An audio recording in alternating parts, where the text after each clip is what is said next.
Chapter 1. Halloween Night in Ravenwood. In the small town of Ravenwood, Halloween is more than just a holiday, it's a deeply held tradition. Each October, the streets are lined with glowing pumpkins. Scarecrows stand watch on front porches, and every house seems to flicker with the soft glow of orange and purple lights. Kids laugh and chatter as they run from door to door, bags and buckets in hand, excited for a night full of treats. But in 1978, Halloween would take on a much darker meaning for this little town. It was the night Lily Anderson disappeared. The air was crisp and cool, the perfect Halloween night, with a full moon casting a silvery glow over the streets. The town of Ravenwood was alive with excitement as families gathered in the town square for the annual Halloween costume contest. Young children dressed as witches, ghosts, and monsters played tag around the pumpkin-lined sidewalks. Adults sipped warm cider, laughing and pointing out particularly creative costumes. In the center of it all stood Lily Anderson. At 17, Lily was the star of the night, as she had been nearly every Halloween. With her outgoing personality and knack for crafting costumes that could rival Hollywood, Lily was Ravenwood's very own Halloween queen. This year, she had outdone herself. She wore a long, flowing, white Victorian gown, its lace sleeves falling elegantly over her arms, and her face was powdered to a hauntingly pale shade. Dark shadows circled her eyes, giving her the look of a ghost from another era. "You look like you've just stepped out of a horror movie, Lily," a friend teased, grinning as he admired her outfit. "That's the idea," she laughed, twirling in her dress. "It's Halloween after all." As the night wore on, Lily laughed and posed for pictures, accepting compliments from everyone who passed by. When the winners of the costume contest were announced, no one was surprised to hear her name called. She took the small trophy, smiling brightly as the crowd cheered for her. Lily basked in the attention, her eyes gleaming with pride and joy. As the clock struck 9:30 p.m., the crowd in the square began to thin. Families took their tired children home, and the laughter and music slowly faded, leaving only the sound of wind rustling through the leaves. Lily and her friends gathered near the edge of the square, debating where to go next. Some suggested heading to a Halloween party at a nearby house, but Lily had other ideas. "I think I'll head home," she said, looking toward the woods at the edge of town. The woods, known as the Witch's Walk, were famous in Ravenwood, a narrow path that twisted through ancient, gnarled trees. By daylight, it was a popular shortcut between the town square and the residential area where Lily lived. But at night, especially on Halloween, it was said to be haunted. According to local legend, a woman accused of witchcraft in the late 1800s had been hanged in those very woods. The townspeople claimed her ghost still haunted the path, wandering restlessly each Halloween night, seeking revenge on anyone who dared to cross her path. Lily, however, had never believed in the old stories. She grinned at her friends, challenging them with her confident stare. "You're not scared, are you?" she teased. Her friends exchanged nervous glances, but Lily just laughed. "Come on, it's just an old path. I've walked it 100 times, she said. "I'll be fine. Besides, it's way faster than taking the main road." Reluctantly, her friends agreed to let her go, waving as she stepped onto the narrow path. Lily turned back, blowing them a kiss, her ghostly white dress fluttering in the night breeze. "Don't let the witch get you," one of them called, only half joking. "Please," Lily replied with a smirk. "She'd be lucky to catch me." With that, she disappeared into the shadows, her figure fading as she moved further down the path. Her friends lingered at the entrance, expecting to see her reappear on the other side within a few minutes. They waited, chatting idly, but time stretched on, and there was still no sign of her. 5 minutes passed, then 10, then 15. The air seemed to grow colder, and a strange hush fell over the trees. One of Lily's friends called her name, but there was no response. Another friend joined in, their voices echoing through the woods. But the only sound that greeted them was the rustle of leaves and the distant hoot of an owl. "Maybe she decided to take the long way," one friend suggested, but his voice shook with doubt.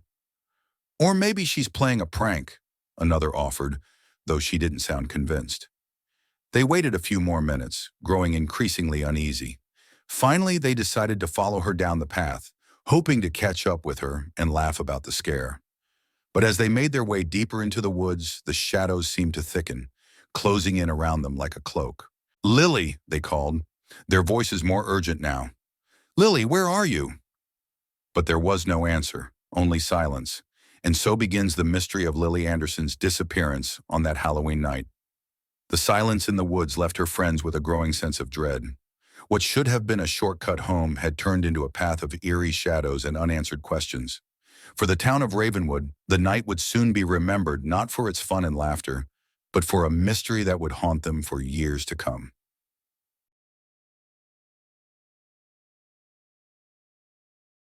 Chapter 2. The Last Sighting of Lily. As the clock strikes 10, Lily's friends stand at the edge of the Witch's Walk, their faces lit only by the distant glow of the town square. They whisper among themselves, wondering where she could be. A strange, unsettling quiet has settled over the woods, and a chill hangs in the air. Somewhere in the darkness, their friend Lily has vanished. The longer they waited, the more uneasy Lily's friends grew. They had watched her step into the shadows of the Witch's Walk, waving goodbye and laughing off their worries about the haunted woods. But that carefree feeling had quickly faded as the minutes stretched on. Now, with no sign of Lily and no sounds coming from the path, a sense of dread hung heavy in the air. Determined to find her, two of her friends decided to walk the path themselves, hoping to meet her halfway, or perhaps find her waiting on the other side. "Maybe she decided to scare us," one of them muttered nervously. "You know how Lily loves pranks." But the words felt hollow. Deep down, they all knew this wasn't like Lily. Sure, she loved Halloween and enjoyed a good laugh, but she wouldn't leave her friends waiting like this. Not for this long, not without any word. As they ventured further into the woods, the sounds of the town grew faint, replaced by the rustling of leaves and the occasional hoot of an owl. The path twisted and turned, shadows dancing around them as they walked deeper into the heart of the woods. The trees seemed to lean closer together, their twisted branches forming an eerie canopy above. Then something caught their eye, a single white shoe lying on the path, half covered in leaves. That's hers, isn't it?" One friend stammered, his voice barely a whisper. "It has to be," the other replied, swallowing nervously as he bent down to pick it up. He held the shoe in his hand, his fingers trembling as he looked around. "But where is she?" A thick silence filled the air. They called her name, louder now, their voices echoing through the trees. "Lily! Lily, are you there?" But there was no response, only silence. Just as they were about to continue down the path, something else caught their attention. Strange scratches on the bark of a nearby tree, as though someone or something had clawed at it in a frenzy. The markings were deep, jagged, and unmistakably fresh. "Look at this," one of them whispered, tracing the grooves with a shaky finger.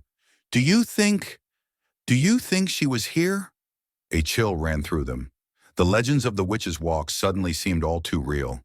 They had heard stories growing up, stories about people vanishing on Halloween, stories about restless spirits wandering these woods. But they had always dismissed them as just that, stories. Now, standing in the darkness with Lily's shoe in their hand and fresh claw marks on the tree, they weren't so sure. "Come on," one of them said, his voice shaking. "We should go back and get help." They turned and hurried back down the path, every rustle of leaves and crack of a twig making them jump. When they finally emerged from the woods breathless and pale, the few remaining townspeople were closing up the last of the Halloween festivities. Lily's friends ran to the town square, desperately calling for help, clutching the shoe as proof that something was terribly wrong. The search begins. Within minutes, the news of Lily's disappearance spread through the town. Police and townspeople alike gathered with flashlights, forming search parties that would sweep through the woods in hopes of finding her. Mothers pulled their children close, whispering about the dangers of Halloween night. Older residents shook their heads, muttering about the old tales of the Witch's Walk and the dark history surrounding the woods. "You don't think it's her, do you?" an elderly woman asked, her voice hushed. "The witch, the one they say still haunts the woods?" "Oh, don't be ridiculous," the sheriff replied, though his face was pale. "There's no such thing as ghosts." But the townspeople couldn't ignore the fact that something felt wrong. There was an unspoken understanding among them, a fear that Lily's disappearance might be connected to the chilling legends of the Witch's Walk. Some remembered tales of strange happenings in those woods on Halloween nights, stories of whispers in the dark and cold hands that brushed against those who dared to enter. My grandmother used to say that the witch takes someone every 100 years, Mrs. Porter, the town's oldest resident, murmured. She's been waiting, and now she has her. A nervous murmur ran through the crowd, but the sheriff brushed it off, insisting they continue the search. A night of restless waiting. As the hours dragged on, Lily's parents waited anxiously at home, refusing to leave the phone in case she called or someone found her. They sat together in silence, clutching each other's hands as they listened to the ticking of the clock, each minute feeling like an eternity. Outside, the wind picked up, howling against the windows and casting eerie shadows across the walls. Just after midnight, the phone rang. Lily's mother lunged for it, her heart pounding as she answered. But all she heard was static on the other end. She listened closely, trying to make sense of the noise, when suddenly, faintly, she heard a voice. "Mom?" It was soft, distant, almost like a whisper carried on the wind. But it was unmistakably Lily's voice. "Lily! Lily, is that you?" she cried, clutching the phone tighter. The voice faded for a moment, then returned, even fainter. "I'm here, but I can't leave." And then the line went dead. Lily's mother stood frozen, the phone slipping from her grasp as the words echoed in her mind. She knew what she had heard. It was her daughter's voice. But if Lily was still alive, then where was she? And why couldn't she leave? Chapter 3. The Search Continues. By morning, the small town of Ravenwood was in a frenzy. The search for Lily Anderson was no longer just a late-night concern whispered among her friends. It was now a full-scale operation. News of her disappearance had spread like wildfire, and the entire town was desperate to find out what had happened in the eerie woods of the Witch's Walk. The sun rose on an anxious Ravenwood. At dawn, police officers and townspeople gathered near the entrance to the woods, flashlights and search dogs at the ready. Concerned friends, teachers, and neighbors showed up, determined to help find Lily. Her parents, barely able to speak through their shock, clung to each other as the sheriff organized the search groups. "We'll find her," Sheriff Grant assured them, though his voice wavered. "We won't stop until we do." The search party began moving through the woods, the early morning light casting long shadows across the path. The woods, once filled with childhood memories of summer hikes and autumn strolls, now felt foreign and menacing. The deeper they ventured, the more oppressive the silence grew, and a thick fog crept along the forest floor, wrapping around their ankles as if trying to pull them in. Suddenly, a shout rang out from one of the searchers. "Over here! I found something!" The crowd gathered, and there, half buried beneath a blanket of fallen leaves, was Lily's other shoe. Her parents gasped, and her mother let out a strangled cry, clutching her chest as the sheriff steadied her. It means she was here, right?" Lily's father asked, his voice trembling. "Yes, but—" The sheriff paused, examining the ground. "There are no footprints leading away from this spot." It was true. There were no other prints around the shoe, no sign of a struggle, no indication of which way she might have gone. It was as if she had simply vanished into thin air. The search party fell into a hushed silence, each person looking around with a sense of dread. The town's dark history. As the search continued, whispers began to circulate among the townspeople. Some claimed this wasn't the first time someone had vanished in the woods on Halloween. Mrs. Porter, Ravenwood's oldest resident, was among the searchers, shuffling along with her cane, her face drawn and serious. "I told you all before," she muttered to a nearby neighbor. "The Witch's Walk isn't just some old path. It's cursed." Curious ears leaned in to hear her story. Mrs. Porter had lived in Ravenwood her whole life, and she claimed to know the true history of the Witch's Walk. Back in 1878, she began, a young woman named Eleanor Cartwright was accused of practicing witchcraft. The people of Ravenwood were terrified, blaming her for a series of unfortunate events. A poor harvest, a fire in the town, sickness spreading among the children. They said she was casting spells, bringing ruin to the town. And what did they do to her? Someone asked, their voice barely above a whisper. They hanged her, Mrs. Porter said, her voice grim. Right here, in these woods. And just before she died, she cursed the people of Ravenwood, saying that one day they would suffer as she had. They say that every 100 years her spirit returns on Halloween night and takes someone to join her. The listeners shivered, glancing around as if expecting to see Eleanor's ghost among the trees. Mrs. Porter's story only deepened their fear. Had Lily fallen victim to this curse? Was it possible that the spirit of the so-called witch had taken her? A disturbing discovery. Hours passed and the search continued deeper into the woods. Just when the sheriff was about to call for a break, one of the search dogs began barking wildly, tugging its handler toward a dense patch of trees. Following the dog, the group stumbled upon something unexpected. An old abandoned cabin, hidden beneath layers of moss and vines. The cabin looked ancient, its walls covered in peeling paint and its windows broken. It had a sinister air, as if it had been watching over the woods for decades, untouched and forgotten. This place wasn't on any of our maps, one of the officers said, glancing at his partner. How long has it been here? No one knew, but the cabin's presence sent a chill through the crowd. It felt wrong, like a shadow that had been lurking just out of sight, waiting to be found. The sheriff cautiously approached the door, which creaked open with a haunting groan. Inside, the air was thick with dust, and cobwebs draped the corners like curtains. Old, tattered furniture lay scattered across the room, as if someone had left in a hurry many years ago. Let's take a look around, he said, his voice steady but tense. Maybe we'll find some clue about Lily. The searchers moved carefully through the cabin, their flashlights illuminating strange, faded symbols drawn on the walls. One officer found a notebook lying on a table, its pages filled with strange handwriting, the ink smeared and faded with time. Flipping through it, he noticed drawings of plants, symbols, and rituals. Looks like some kind of journal. Or spell book, he muttered, raising an eyebrow at his partner. Suddenly, a loud crash echoed from the other side of the cabin, making everyone jump. They rushed to the source of the noise and found that a heavy old mirror had fallen from the wall, shattering into pieces. But what caught their attention was the figure etched into the glass.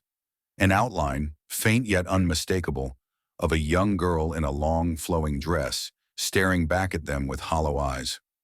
Is that Lily?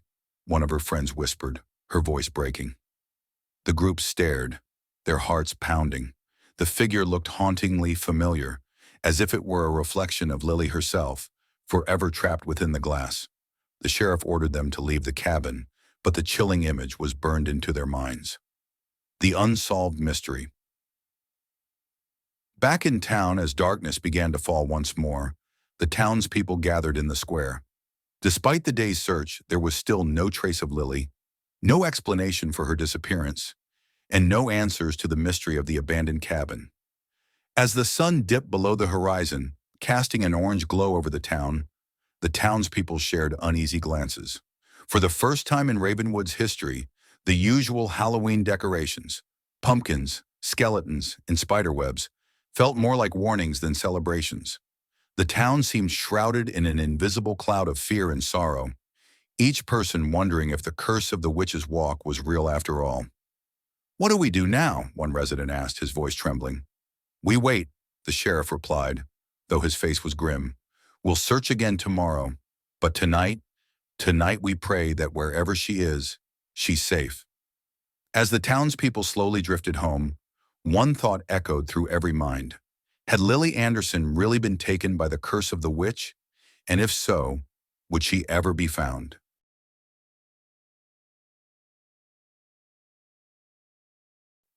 Chapter 4. Shadows in the Night. As darkness fell over Ravenwood once more, the town was gripped by fear. Though they had spent the day searching for Lily Anderson, they returned empty-handed. Whispers of curses and ghosts grew louder, and many families kept their children close, locking their doors as night descended. The once celebrated woods now loomed like a dark specter on the edge of town. The clock struck midnight, and while most of Ravenwood lay silent, a small group had gathered outside the sheriff's office.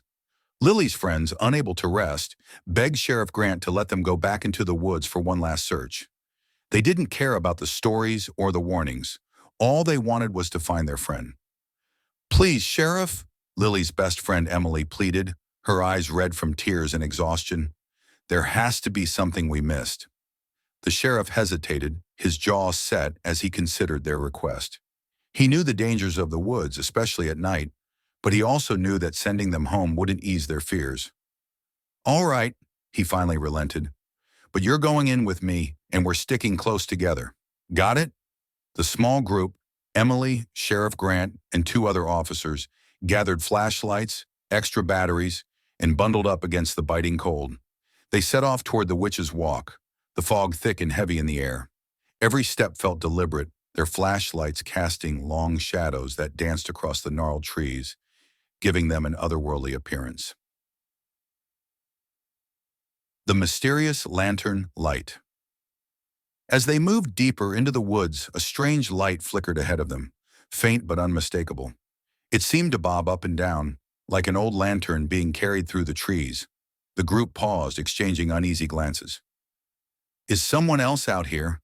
one of the officers whispered, gripping his flashlight tighter. The sheriff narrowed his eyes, scanning the darkness. "No one should be here, but if that's someone who's lost or hurt, we need to check it out." Cautiously, they made their way toward the light, but each time they got closer, it seemed to move further away, leading them deeper and deeper into the woods. They called out, hoping whoever was holding the lantern would respond, but the only answer was the crunching of leaves beneath their feet and the distant rustling of the trees. Emily's heart raced as she followed the light. She couldn't shake the feeling that it was guiding them somewhere they weren't supposed to go. The Forgotten Cemetery. After what felt like hours of chasing the elusive light, the group found themselves in a clearing.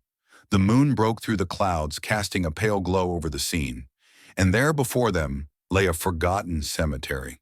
Weathered tombstones jutted out of the ground at odd angles, some half buried in moss, others cracked and broken. Names and dates were barely visible, worn away by time. In the center of the cemetery stood a larger grave, marked by an elaborate headstone with a name chiseled into the stone: Eleanor Cartwright. "The witch," Emily whispered, staring at the headstone with wide eyes. "This is her grave." A sudden gust of wind blew through the clearing, causing the trees to creak and groan. The sheriff motioned for the group to keep moving, but Emily stepped closer to Eleanor's grave, her flashlight trembling in her hand. Do you think Lily is here?" she asked, barely able to speak the words. As if in response, a faint whisper drifted through the air, so soft it was almost indistinguishable from the rustling leaves. It sounded like someone calling out, a voice, faint and pleading. "Help! Me!" The group froze, their eyes darting around the cemetery, trying to locate the source of the voice. Emily's heart thundered as she strained to listen, feeling a chill crawl up her spine. She knew that voice. It was Lily's. "Lily!" she shouted, breaking away from the group and running toward the sound. "Lily, where are you?" The sheriff and the others chased after her, calling for her to stop, but Emily was too desperate to listen. She ran through the cemetery, weaving between the tombstones, until she reached the edge of the trees. There, beneath an ancient oak, lay a small mound of earth that looked freshly disturbed. "Here," she whispered, dropping to her knees and digging frantically at the soil. A terrifying revelation. The sheriff and officers quickly joined her, helping to clear away the dirt. Beneath the ground, they uncovered something wrapped in an old tattered cloth. They unwrapped it carefully, revealing a bundle of worn clothing, torn and stained. At the bottom of the bundle lay a delicate silver locket, its chain broken. Emily gasped, recognizing it instantly. It was Lily's. She had worn it every day since her grandmother had given it to her on her 16th birthday. This was hers," Emily said, clutching the locket with trembling hands. She's here somewhere. She has to be." The sheriff examined the ground around the oak tree, his face growing more serious by the second. The soil was disturbed in a wide circle, almost as if something or someone had been buried here long ago and recently uncovered. "This isn't a grave," he muttered under his breath, looking around the cemetery with unease. "It's a warning."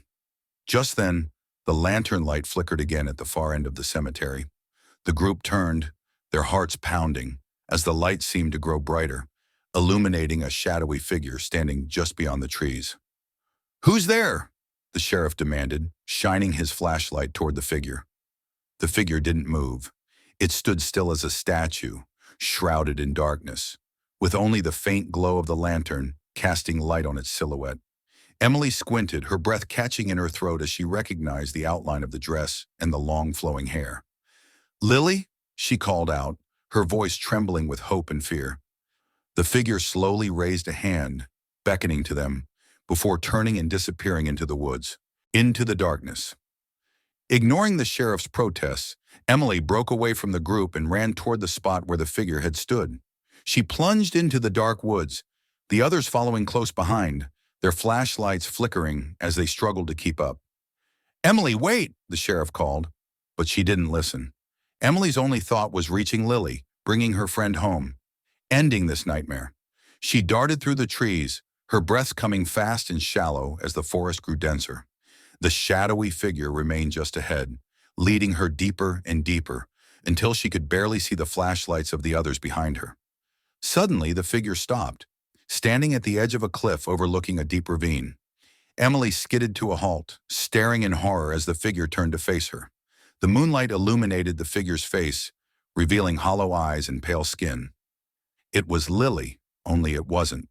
Her face was gaunt, her skin almost translucent, and her eyes were dark, filled with an emptiness that sent a wave of terror through Emily's heart.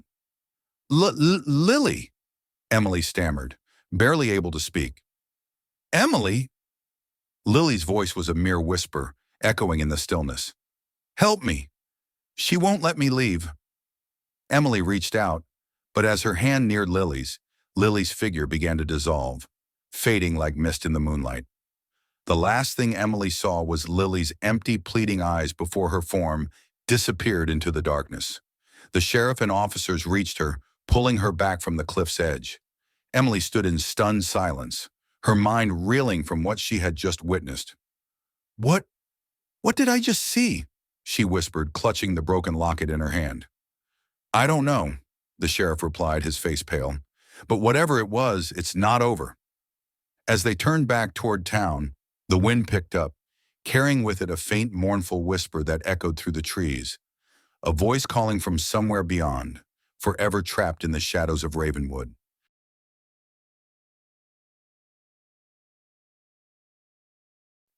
Chapter 5. The Legend Comes to Life.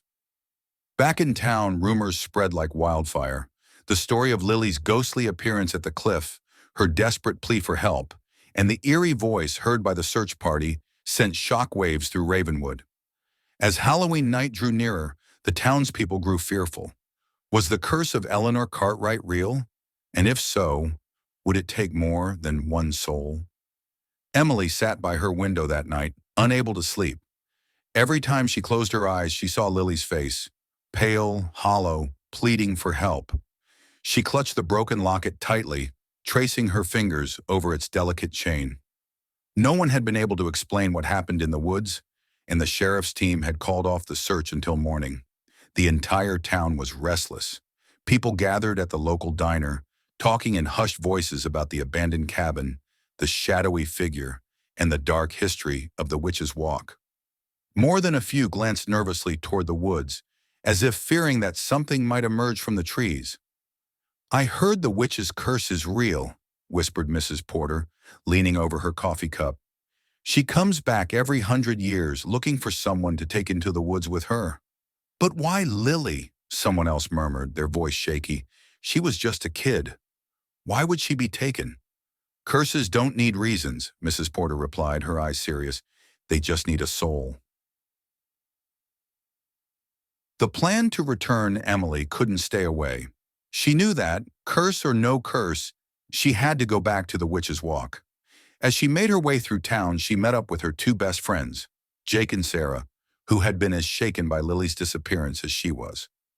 "We have to go back," Emily said firmly. "Lily is out there.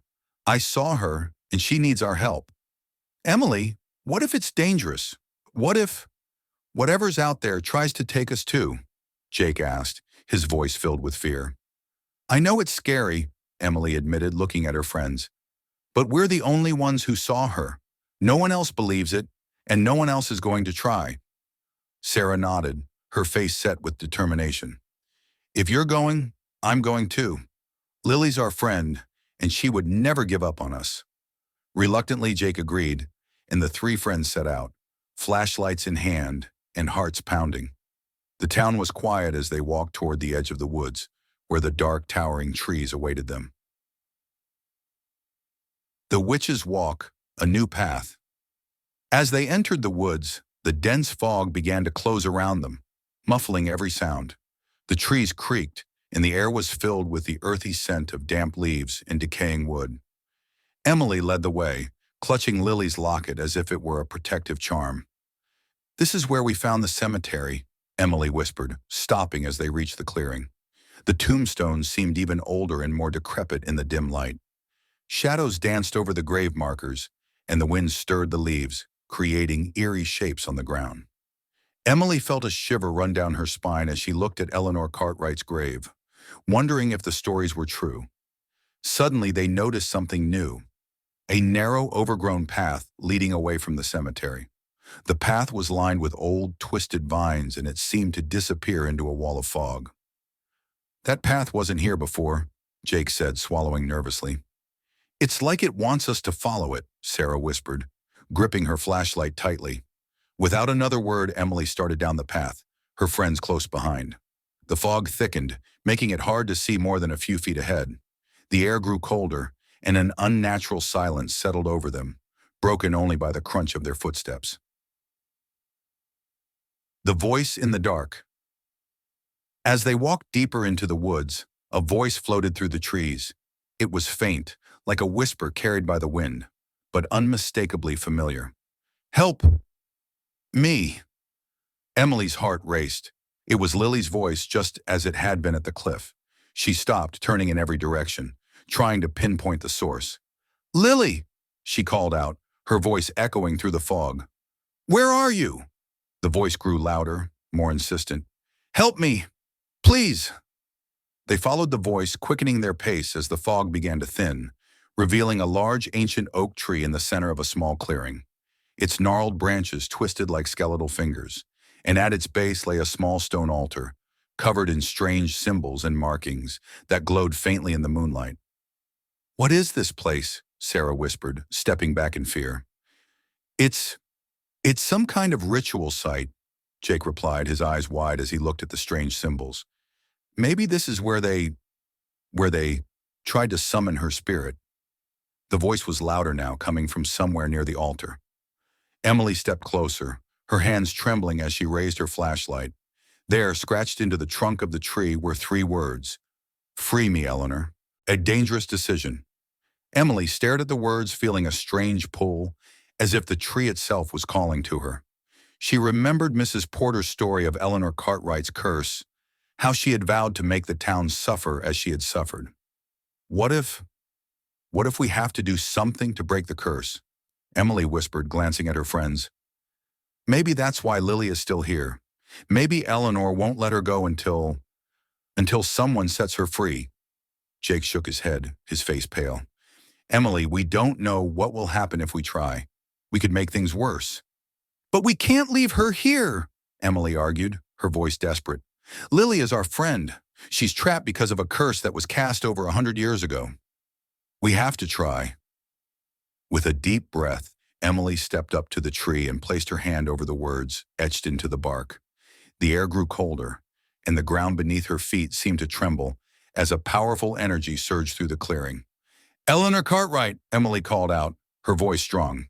"If you're here, if you can hear me, release Lily, take back your curse, and let her go." A sudden gust of wind whipped through the trees, extinguishing their flashlights and plunging the clearing into darkness. The ground shook, and the voice grew louder, filling the air with a chilling wail. Free me. Emily's heart raced as the tree began to creak and groan, its branches twisting and bending as if alive. Shadows gathered around the tree, forming the shape of a woman, tall with wild hair and dark, piercing eyes. The ghostly figure of Eleanor Cartwright loomed before them, her face a mask of sorrow and fury. Why should I release her? Eleanor's voice was like ice, filling the air with an ancient bitterness. The people of this town betrayed me, condemned me. Why should I let any of them go free? Emily took a deep breath, summoning all her courage. Because Lily is innocent. She had nothing to do with what happened to you. None of us did. We're asking you, Eleanor. Please let her go. The ghostly figure stared at Emily, her eyes narrowing as if considering her words. For a moment, the air was still, the fog hanging thick around them. Then slowly, Eleanor's form began to fade, dissolving into mist. The price must be paid, Eleanor whispered, her voice echoing into the night.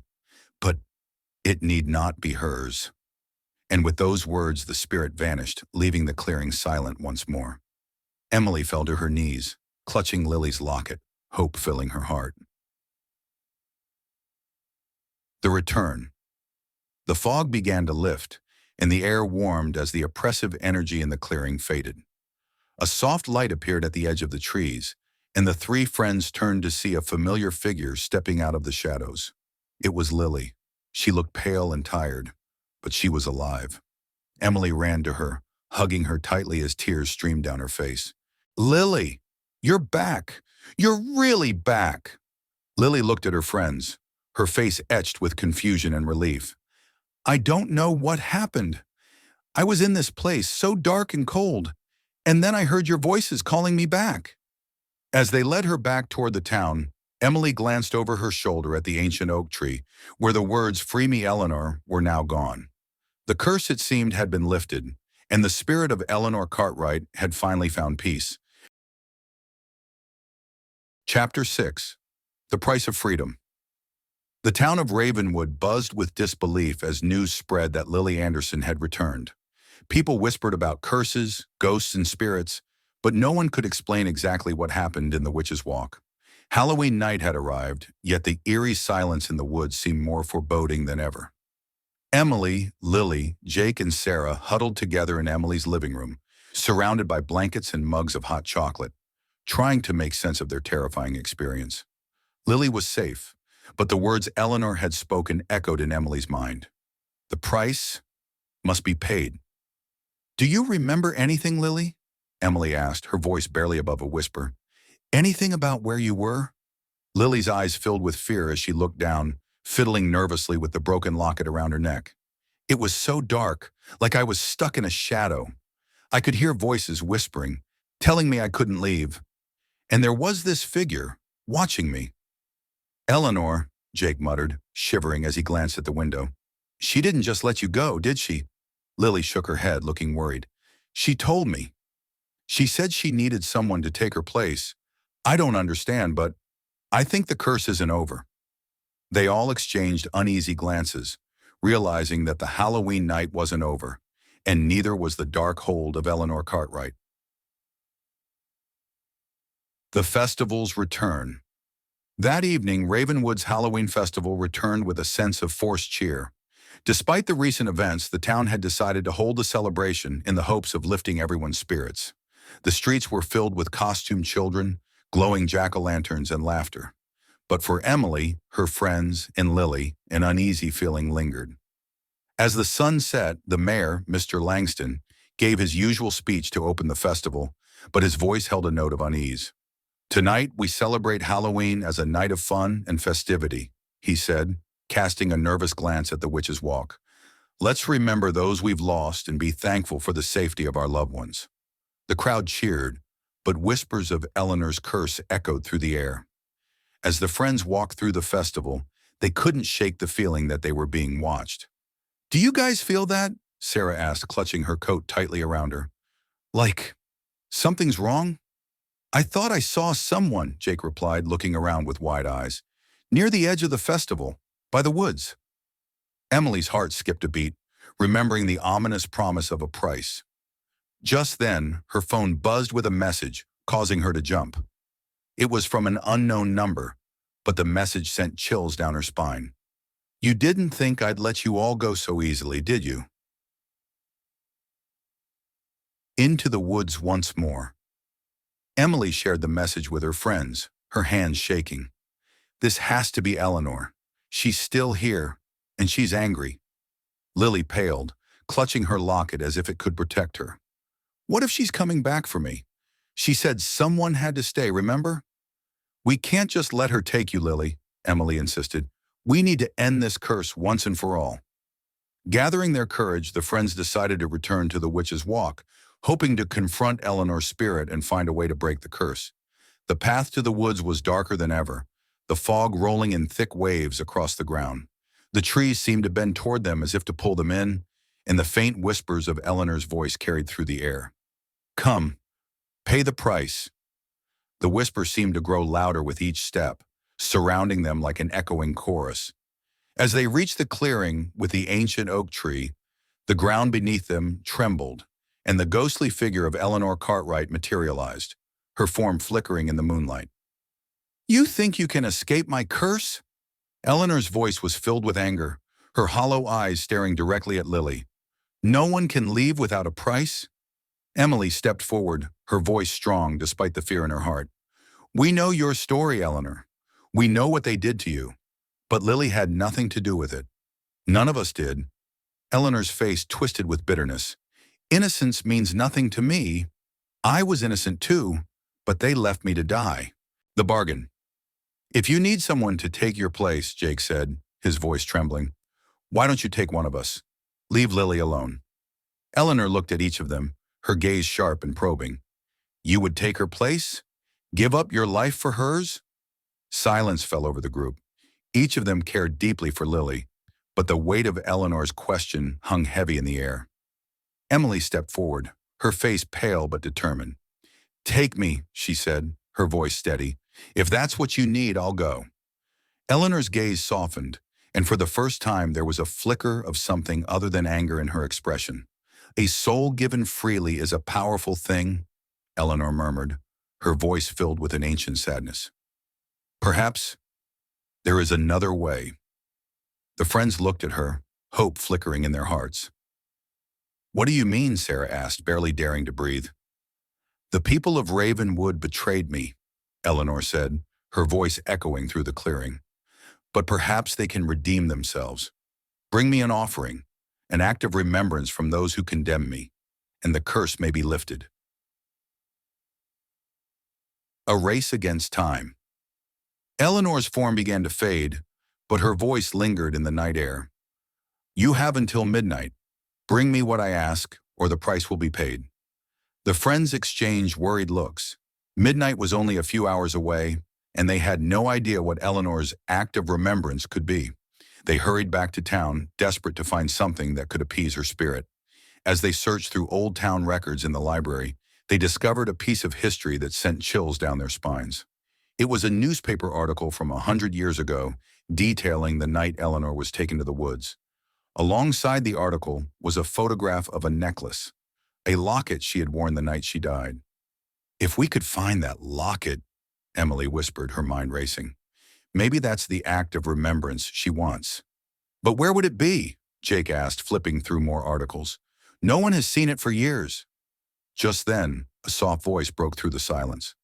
"I know where it is," Lily said, her face pale. "It's in my attic." The friends stared at her, bewildered.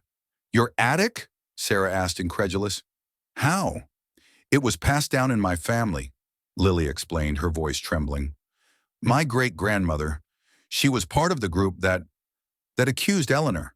She kept it, saying it would bring us good fortune, but I never knew why." The final offering. They rushed to Lily's house, where she led them to the attic. After rummaging through dusty boxes, they finally found it, a small, tarnished silver locket, etched with the initials EC. It felt cold to the touch, almost as if it still carried the bitterness of its former owner. With the locket in hand, they returned to the woods, the clock ticking down to midnight. As they reached the ancient oak, Eleanor's spirit appeared once more, her gaze fixed on the locket. "You found it," she said, her voice a mix of sadness and longing, "after all these years." Emily stepped forward, holding out the locket. "Please, Eleanor, let Lily go. Let all of us go." Eleanor's face softened as she reached out, her ghostly fingers brushing over the locket. For a brief moment, her form solidified, and they could see the young woman she had once been, a girl wronged by her town, carrying the weight of an unjust curse. "Perhaps it is time," Eleanor whispered, clutching the locket to her chest. "Time for me to rest." As the clock struck midnight, her form began to dissolve, fading into the night. A gentle wind swept through the clearing, carrying away the remnants of Eleanor's presence. The woods grew still, and the air felt lighter, as if the burden of the curse had finally lifted. "It's over," Lily whispered, tears streaming down her face. "She's finally free." The friends stood in silence, feeling a profound sense of peace as they gazed at the ancient oak. The curse had been broken, and Eleanor Cartwright's spirit could finally rest.